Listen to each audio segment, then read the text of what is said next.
Hello friends, this is CS Kamal Wadhwani. Today I'll be discussing with you the most important and relevant topic, that is the benefits available to the startup company under the Companies Act.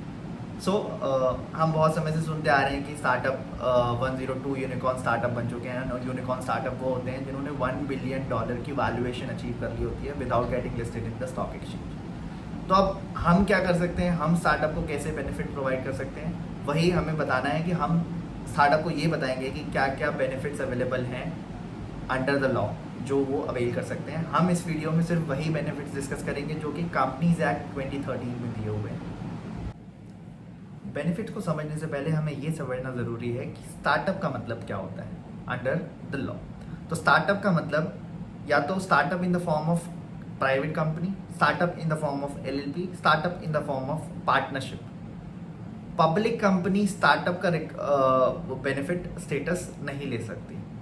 तो private company, LLP and partnership firm जिसको अभी 10 साल नहीं हुए हैं incorporation हुए और जिसका टर्नओवर 100 करोड़ रुपए से ज़्यादा नहीं है। ऑब्वियसली अगर 100 करोड़ से ज़्यादा हो गया तो वो स्टार्टअप का बेनिफिट कैसे लेगी, वो छोटी कंपनी रही, वो बड़ी हो गई।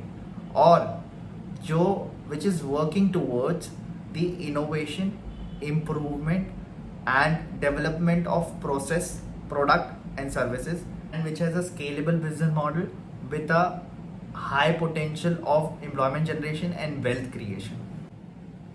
It is to be noted that entity formed by splitting or reconstruction of existing business shall not be considered as startup company.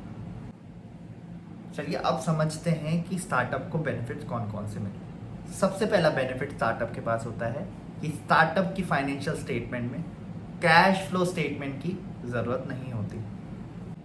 दूसरा benefit, startup company 50% up to 50% of total paid up share capital issue कर सकती है sweat equity shares, whereas normal company 25% of total paid up share capital issue कर सकती है as a sweat equity shares.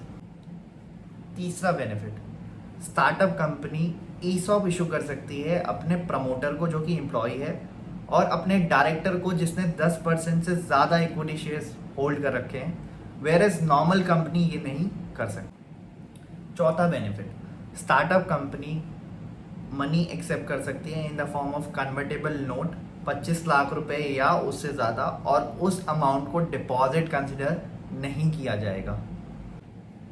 पांचवा benefit, startup company अपने members से कितना भी अमाउंट ले सकती है in the form of deposit. In fact उसको सेक्शन 73 के कुछ कंप्लाइंसेस भी नहीं करने हैं, जैसे कि सर्कुलर इशू करने की ज़रूरत नहीं है और भी कंप्लाइंसेस करने की ज़रूरत नहीं है। अब बात करते हैं हमारे 6th बेनिफिट की। ये वाला बेनिफिट मेरे CS फ्रेंड्स को पसंद नहीं आएगा।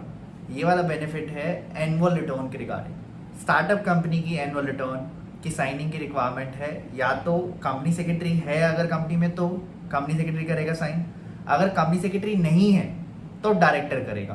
वेयर एज नॉर्मल कंपनी में क्या होता है, नॉर्मल कंपनी में company secretary and director sign करेगा एनुअल रिटर्न। अगर कंपनी सेक्रेटरी नहीं है तो कंपनी सेक्रेटरी इन प्रैक्टिस से साइन कराना है आपको एनुअल रिटर्न, और स्टार्टअप कंपनी में ये रिक्वायरमेंट नहीं है। अब बात करते हैं 7th बेनिफिट की। इसमें हम सबको पता है कि हर कंपनी को मिनिमम 4 बोर्ड मीटिंग कंडक्ट करानी है हर साल, but in the case of startup company ये हो जाती हैं 2। अब 2 कैसे, 2 हर हाफ ईयर में, जैसे फ्रॉम अप्रैल टू सितंबर आपको एक मीटिंग करानी है, फ्रॉम अक्टूबर टू मार्च आपको एक मीटिंग करानी है। टोटल 2 मीटिंग आपको करानी है और उन दोनों मीटिंग्स के बीच में गैप 90 डेज से कम का नहीं होना चाहिए। हमने वहां पढ़ा था 120 डेज से ज़्यादा का नहीं होना चाहिए, यहाँ पे है 90 डेज से कम का गैप नहीं होना चाहिए। अब बात करते हैं 8th बेनिफिट की। जी, मर्जर हो रहा है 2 स्टार्टअप कंपनी का, और स्टार्टअप कंपनी और स्मॉल कंपनी का। आज जी मर्जर आ गई बात, तो मर्जर आ गई तो NCLT तो आना ही है, बट नहीं, मर्जर आ गया, स्टार्टअप कंपनी का मर्जर हो रहा है और स्टार्टअप या फिर स्मॉल कंपनी का मर्जर हो रहा है, तो इस केस में आपको NCLT के पास जाने की जरूरत नहीं है, RD की अप्रूवल चाहिए और आपका मर्जर हो जाएगा। कहते हैं 9th बेनिफिट की।